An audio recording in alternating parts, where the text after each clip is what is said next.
Anthony Edwards enjoys a good smile, and he had plenty to smile about tonight as the Minnesota Timberwolves took back home court, took a 2-1 advantage in their first-round series with the LA Lakers with a 116-104 win. They won the fourth quarter by 10, pulled away late with that Anthony Edwards 3, another one by Jaden McDaniels, and they take the 2-1 lead. Playoff Central Live, presented by State Farm, is underway. Jalen Rose, Isaiah Thomas. I'm Matt Weiner. It's good to have you along with us. Luka Doncic, a big story in this game, apparently dealing with some sort of a stomach bug. Clearly was not himself in terms of his movement on the floor. He wasn't great. Lakers hung for much of this game. In the end, what was the difference for you? I think one of the main differences is they're picking on Luka. And we were talking about this earlier in the Indiana Bucks series where they're making Halliburton guard and Gary Trent Jr. had a big game. Now we're seeing the exact same thing with Jaden McDaniels and Luka. And every time Luka's in front of him, he's being aggressive. And so now you're going to do a double screen to get Luka into action. You're going to get a single screen to get Luka into action. They're forcing him to work. And I know that he was under the weather today, but that's a game plan that's really working for Minnesota. Yeah, and what And Daniels, we know him as a lockdown defender, and rightfully so, because he can guard multiple positions. But I appreciate how he's improved his ball handling and his ability to knock down open threes when available, but for the most part, slashing to the basket and finishing over the top just like that. You know, what I find interesting is that, you know, LeBron James ends up with 38 points, 10 rebounds on the road. Normally, when he does that on the road, that's a win. Mm-hmm. But what we're seeing here now is that he's in this series, and he's not the best athlete, right? We're looking at Anthony Edwards, who clearly is the best athlete, you know, in this series.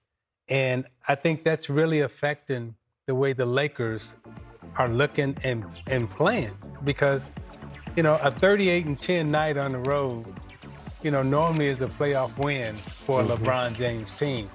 But, you know, tonight they lose by 12, and he has a great game. But Edwards, you know, is the star of the show because of his athleticism, his three-point shooting, and his dominance.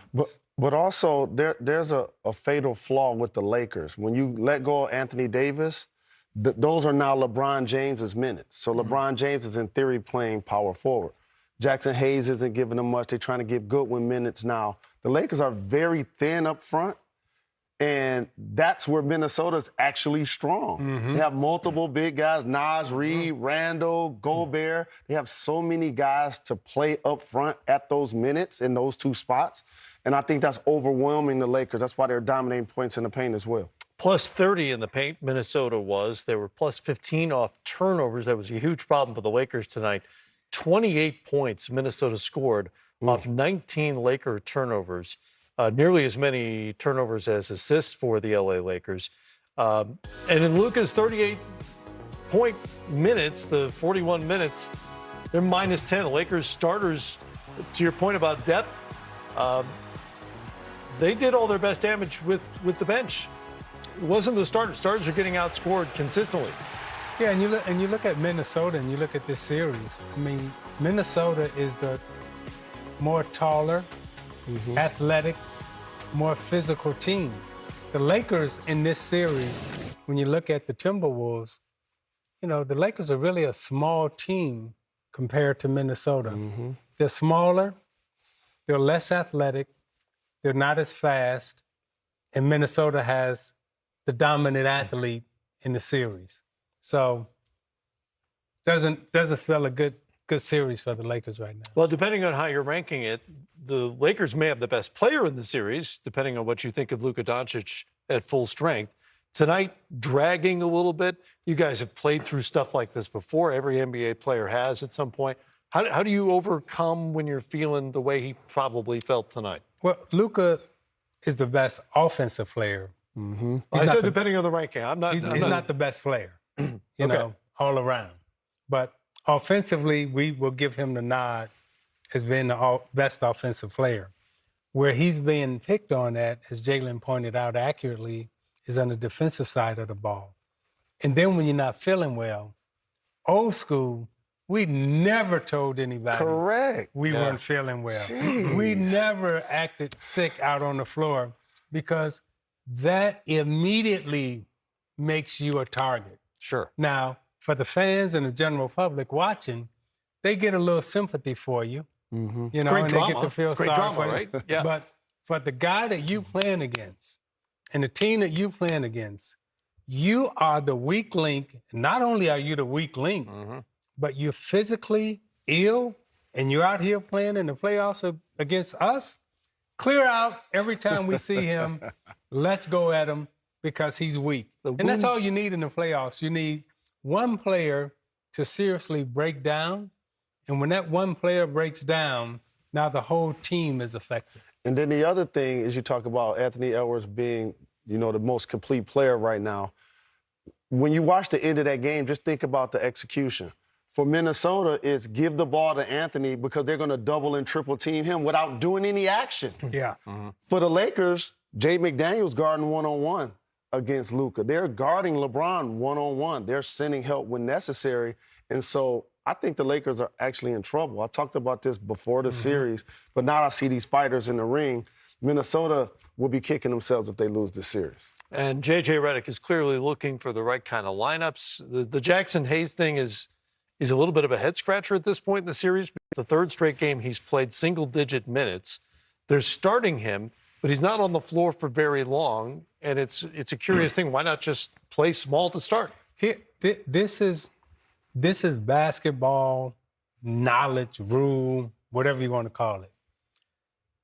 A taller, bigger, stronger guy will always beat a smaller, little guy.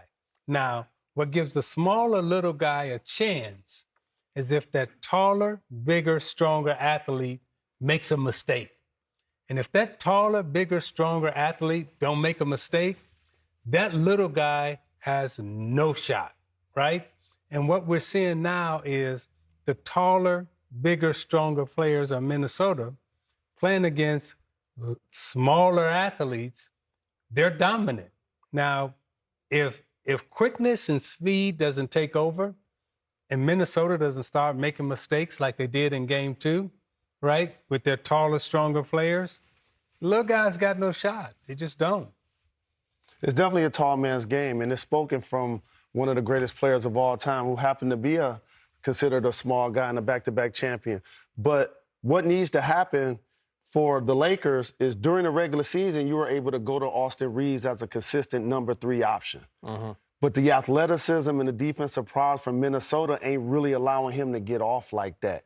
Guys like Rui Hachimura ain't really getting off like that. So it's going to be curious to see, A, how Luka feels going into the next game, but B, the only way to me the Lakers going to be able to actually win this series if it just Luka and LeBron just go nuclear with their numbers. Right. Otherwise, I don't see them having the attack to beat Minnesota in their depth. Well, that's kind of the way this roster is set up. Austin Reeves was good from three-point range tonight, and that's something they'll need moving forward. But really, the way they've set it up in terms of the usage and who's going to have the ball, those two guys need to be great.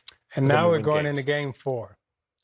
And as the series goes on, the physicality starts to wear on you, right? So you get a little slower, you don't jump as high, and you don't run as fast, and you don't shoot as straight because now the defenses are really locked in.